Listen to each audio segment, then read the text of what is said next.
বন্ধুসকল, আজি আমি সদৌ অসম আদিবাসী ছাত্ৰ সন্থা ওদালগুৰি জিলা সমিতিয়ে ডিমাকুছী আশা ভৱনত আমি বিশেষ কাৰণত সংবাদমেলৰ আয়োজন কৰিছোঁ। আপোনালোকে জানেই যে অহা 9 এপ্ৰিল তাৰিখে অসম বিধানসভাৰ নিৰ্বাচন, আৰু এই অসম বিধানসভা নিৰ্বাচনৰ 45 নং ভেৰগাঁও বিধানসভা সমষ্টিত আমি আদিবাসী ছাত্ৰ সন্থা হিচাপে আমি প্ৰাৰ্থী প্ৰক্ষেপ কৰিছোঁ। সমান্তৰালভাৱে 47 নং মাজবাট সমষ্টিটো প্ৰক্ষেপ কৰিছোঁ। এতিয়া কথা হ'ল যে এইবেলি বিধানসভা নিৰ্বাচনত আদিবাসী ছাত্ৰ সন্থাই পোনপটীয়াকৈ নিৰ্বাচনত নামি পৰিছে। ৰাজনৈতিক যুদ্ধ আমি আৰম্ভ কৰিছোঁ, আৰু এই ৰাজনৈতিক যুদ্ধ হিচাপত আমি অসমত বসবাস কৰি থকা শোষিত নিষ্পেষিত এই আদিবাসীসকল যুগ যুগ ধৰি আজি বঞ্চনা হৈ আছে, আৰু সেই হিচাপত আমাৰ যি আদিবাসী জনগোষ্ঠীৰ যিখিনি জ্বলন্ত সমস্যাবিলাক আজিৰ তাৰিখলৈকে সমাধান হোৱা নাই, আৰু সেই বিকল্প হিচাপত আমি আমাৰ ইছ্যুবিলাক যাতে বিধানসভাৰ মজিয়াত উত্থাপন যাতে হয়, তেনেকুৱা এগৰাকী জনপ্ৰতিনিধি, তেনেকুৱা কিছুমান জনপ্ৰতিনিধিক আমি এইবাৰ বিধানসভা নিৰ্বাচনত আমি জয়যুক্ত কৰাই আমি বিধানসভাৰ মজিয়ালৈকে আমি পঠাবৰ কাৰণে আমি ইতিমধ্যে আমি সিদ্ধান্ত লৈছোঁ।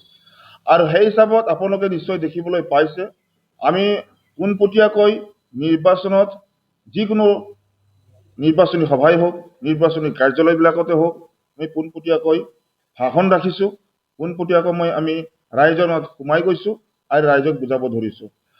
এতিয়া কথাটো হ'ল যে জয় ভাৰত পাৰ্টি আৰু JMM মোৰ সমৰ্থিত প্ৰাৰ্থী ভেৰগাঁও সমষ্টিত আমি প্ৰভাত দাস পানিকাদেৱক মুকলিকৈ সমৰ্থন দিছোঁ, আৰু ইতিমধ্যে আমি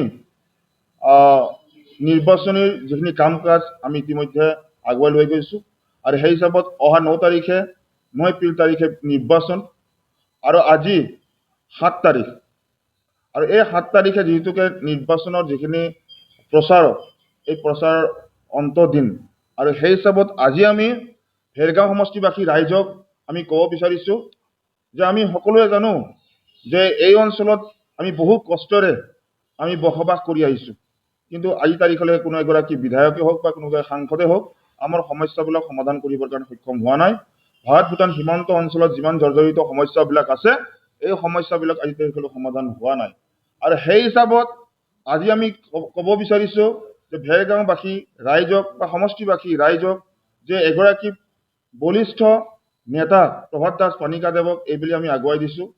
এইকাৰণেই যে আমি জেনেৰেল যিখিনি মানুহ আছোঁ, এই জেনেৰেল মানুহখিনি বা জেনেৰেল যিখিনি সংগঠন আমি আছোঁ, জাতীয় সংগঠনবিলাক, তেওঁলোককো আমি আহ্বান জনাব বিচাৰিছোঁ যে ইতিমধ্যে চৰকাৰে 125th এমেণ্ডমেণ্ট বিল যিটো পাছ কৰিবৰ কাৰণে যিটো তেখেতসকলে তৎপৰ হৈছে, আৰু সেই 125th এমেণ্ডমেণ্ট বিলত কি আছে, আৰু এই 125th এমেণ্ডমেণ্ট বিল যদি সংশোধন হয়, তেতিয়াহ'লে এনেকুৱা ধৰণৰ এটা পৰিৱেশ আহিব যে ওৱান নেশ্যন ওৱান ইলেকশ্যন, এই যিটো প্ৰক্ৰিয়া যদি হয়, তেতিয়াহ'লে কিন্তু আমাৰ যিটো জীৱন সম্পত্তিৰ যিটো নিৰাপত্তা হ'ব লাগিব, ৰাজনৈতিক যিটো অধিকাৰ আমাৰ থাকিব, সম্পূৰ্ণ কিন্তু খৰ্ব হ'ব।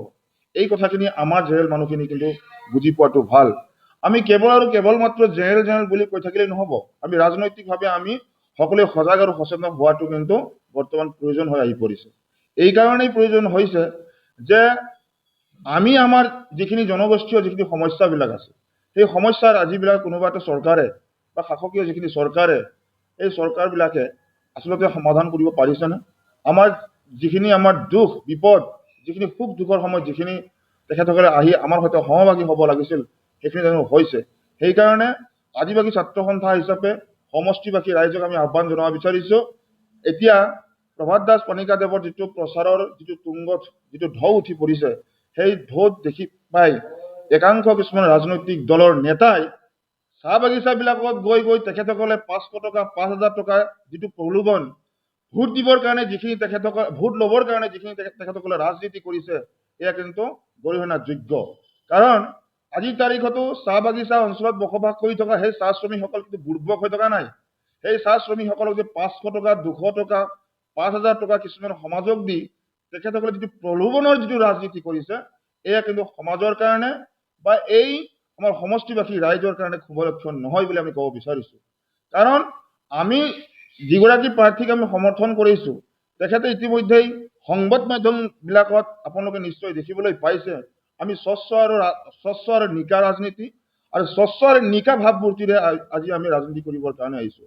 আমাৰ জ্বলন্ত সমস্যাবিলাক কি আছে, স্থানীয় যিখিনি সমস্যাবিলাক, সেই সমস্যাবিলাক কি ধৰণে অনাগত দিনত এগৰাকী বিধায়ক হিচাপে তেখেতে সমাধান কৰিব পাৰে, সেই ক্ষেত্ৰত তেখেতে বক্তব্যবিলাক আজি ৰাখি আহিছে। কিন্তু আমি দেখিবলৈ পাইছোঁ কিছুমান ঠাইত এনেকুৱা ধৰণৰ একাংশ ৰাজনৈতিক দলৰ নেতাবিলাকে ৰাইজৰ মাজত সোমাই টকা পইচা বিলাই ৰাইজক ভাবুকি প্ৰদান কৰি আহিছে যে ধেনু তেখেতসকলক ভোট নিদিলে কোনোবা হয়তো অৰুণোদয় কাটি দিয়া হ'ব, চৰকাৰী আঁচনি কাটি দিয়া হ'ব, এনেকুৱা ধৰণৰ যি ভাবুকি প্ৰদান কৰিছে এয়া কিন্তু আমাৰ কাৰণে আচৰিত ধৰণৰ কথা আমি দেখিবলৈ পাই আছো। গতিকে আমি ৰাজনৈতিক দলৰ নেতাসকলক আমি আদিবাসী ছাত্ৰ সন্থা হিচাপে সকীয়াই দিব বিচাৰিছো যে যিসকল ৰাজনৈতিক নেতাই আজি প্ৰলোভনৰ যিটো ৰাজনীতি আৰম্ভ কৰিছে সেই ৰাজনীতি বন্ধ কৰিব লাগে। কাৰণ আজি যিটো নেকি সমস্যা জৰ্জৰিত এই অঞ্চলবিলাকত সেই সমস্যাবিলাকৰ ক্ষেত্ৰত তেখেতসকলে আচলতে অনাগত দিনত কি কৰিব তেনেকুৱা ধৰণৰ কোনো ধৰণৰ প্লেন পলিচিৰ কথাবিলাক, পৰিকল্পনাৰ কথাবিলাক আমি দেখিবলৈ পোৱা নাই বা শুনিবলৈও পোৱা নাই। সেইকাৰণে আমি ৰাইজক আমি আহ্বান জনাব বিচাৰিছো যে অহা 9 তাৰিখে যিটো নিৰ্বাচন, এই নিৰ্বাচনত আপোনালোকে স্বতঃস্ফূৰ্তভাৱে ওলাই আহক। আপোনালোকৰ ওচৰে পাজৰে থকা বা নিজৰ পৰিয়ালৰ কিছুমান মানুহ যদি বেলেগত যদি আছে গৈ তেখেতসকলক মাতিব লাগে আৰু ভোটদানৰ দিনা যাতে স্বতঃস্ফূৰ্তভাৱে আহি ভোট কেন্দ্ৰবিলাকত যাতে ভোট প্ৰদান কৰিব পাৰে আৰু ধনুচিয়াৰীত যিটো আমাৰ প্ৰতীক চিহ্ন তাতে সকলোৱে ভোটদান কৰি আমাৰ জেনেৰেল এগৰাকী বলিষ্ঠ নেতা প্ৰভাত দাস পানিকা দেৱক আপোনালোকে জয়যুক্ত কৰক। নিশ্চিতভাৱে আগন্তুক দিনত ভাল এটা পৰিৱেশ আহিব সমষ্টিত। সমান্তৰালভাৱে আমি দেখিবলৈ পাই আহিছোঁ যে একাংশ কিছুমান ব্যক্তিয়ে ৰাজনৈতিক নেতাৰ ছত্ৰছায়াত পৰি আজি হয়তো বহুত তেনেকুৱা কিছুমান আদিবাসী যুৱকে হওক বা কিছুমান আদিবাসী ব্যক্তিয়ে হওক তেখেতসকলে হয়তো কিছুমান ঠাইত বেলেগ কিছুমান ৰাজনৈতিক দলৰ সৈতে মিতিৰালি কৰি বিভ্ৰান্তি কৰিবৰ কাৰণে চেষ্টা কৰিছে। তেখেতসকলক আমি কৈ দিব বিচাৰিছোঁ যদি বাগান অঞ্চলবিলাকত ইতিমধ্যে আদিবাসী লোকসকল জাগ্ৰত হৈ উঠিছে, হেমন্ত সোৰেন ডাঙৰীয়া অহাৰ পিছত আমাৰ এই অঞ্চলত যথেষ্ট ৰাইজ আজি কিন্তু যথেষ্ট উৎসাহ উদ্দীপনা পাইছে আৰু ইতিমধ্যে ৰাজনৈতিক দিশত ৰাজনৈতিক যিটো এৱাৰনেছ আহিব লাগে সেইখিনি কিন্তু আহিছে। আজি কল্পনা সোৰেন ডাঙৰীয়ানী আমাৰ মাজত আহি যথেষ্ট উৎসাহ উদ্দীপনাৰ কথাবিলাক তেখেতে কৈ গৈছে যে নিজৰ জাতি আৰু মাটি যদি বচাব লাগে তেতিয়াহ'লে নিশ্চিতভাৱে প্ৰভাত দাস পানিকা বা জয় ভাৰত পাৰ্টি বা যে ধৰণৰ দলক ভোট আপোনালোকে প্ৰদান কৰক। নিশ্চিতভাৱে আগন্তুক দিনত আমাৰ এই অঞ্চলৰ কাৰণে ভাল এটা পৰিৱেশ সৃষ্টি হ'ব বুলি আমি আশাবাদী। মাজবাট সমষ্টিটো আমি দেখিবলৈ পাইছোঁ আমাৰ প্ৰাৰ্থী প্ৰীতি ৰেখা বাৰ্লা নাগ বাইদেউক আমি উঠাইছোঁ। তেখেতেও ইতিমধ্যে সুন্দৰ যিটো প্ৰচাৰ আমি দেখিবলৈ পাইছোঁ, তাত থকা চৰণ বড়ো ডাঙৰীয়াও কিন্তু থৰহৰি কম্পমান হৈছে। গতিকে আমি ক'ব বিচাৰিছোঁ তাতেও কিছুমান আদিবাসী মানুহ কিছুমান হয়তো বেলেগ বেলেগ দলবিলাক আছে, আমি তেখেতসকলক আমি ক'ব বিচাৰিছোঁ আপোনালোকে দল কৰক, তাতে আমাৰ কোনো আপত্তি নাই, কিন্তু জাতিৰ সংকটৰ সময়ত তেখেতসকলে আহিব লাগে। জাতিৰ যিহেতুকে জাতিৰ অস্তিত্বৰ কথা আছে, এই জাতিৰ অস্তিত্বৰ কথা ভাবি তেখেতসকলে ওলাই আহিব লাগে আৰু আমাৰ হয়তো সংগ দিব লাগে। কাৰণ ৰাজনীতি আজি আছে কালি নাথাকিবও পাৰে, কিন্তু জাতিটো সদায় থাকিব। গতিকে জাতি আগত স্থান দিয়াটো আচলতে দৰকাৰ।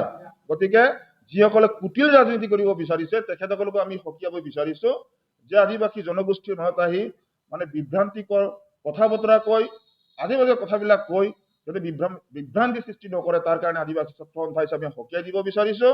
আৰু আপোনালোকে জানে যে আদিবাসী ছাত্ৰ সন্থা হিচাপে আমি সকলো জাতি জনগোষ্ঠীক লৈ পেলাই আজি আমি ৰাজনীতিত আমি স্বতঃস্ফূৰ্তভাৱে নামি পৰিছোঁ। বহু লোকে আজি হয়তো প্ৰভাত দাস পানিকা দেৱৰ যিখিনি তেখেতৰ স্বচ্ছ আৰু ৰাজনীতিক ভাল পায় বহুতে আগুৱাই আহিছে, বহুতে সমৰ্থন জনাইছে। তেখেতসকলক আমি ধন্যবাদ আৰু কৃতজ্ঞতা জ্ঞাপন কৰিছোঁ, কিয়নো এইবেলি ভেৰগাঁও সমষ্টিত আমি এগৰাকী সুন্দৰ ব্যক্তি এগৰাকী পাইছোঁ যিগৰাকী ব্যক্তি নেকি স্বচ্ছ আৰু নিকা ভাৱমূৰ্তিৰে ৰাজনীতি কৰিব আহিছে আৰু বিধানসভাৰ মৰ্যাদাত তেনেকুৱা এগৰাকী ব্যক্তিক যদি আমি পঠিয়াব পাৰোঁ নিশ্চিতভাৱে আমাৰ সমস্যা ৰাজিবিলাক হয়তো আগন্তুক দিনত তেখেতে উত্থাপন কৰি সমস্যা সমাধান কৰাৰ কাৰণে যিখিনি চেষ্টা কৰিব লাগে সেইখিনি হয়তো নিশ্চিতভাৱে কৰিব। সেইকাৰণে 9 তাৰিখে যিসকল ভোটাৰ ৰাইজে ভোট প্ৰদান কৰিব তেখেতসকলক আমি আদিবাসী ছাত্ৰ সন্থাৰ তৰফৰ পৰা আন্তৰিক শুভেচ্ছা জ্ঞাপন কৰিছোঁ। সকলোৱে যাতে নিকা ভাৱমূৰ্তি লৈ সকলোৱে যাতে মানে সুন্দৰ এটা ভাৱমূৰ্তি লৈ আহি ঢেৰগাঁও সমষ্টিত যিগৰাকী JMM আৰু জয় ভাৰত পাৰ্টিৰ যি সমৰ্থিত বা মনোনীত যিগৰাকী প্ৰাৰ্থী প্ৰভাত দাস পানিকা দেৱক আপোনালোকৰ যি বহুমূলীয়া ভোট প্ৰদান কৰক।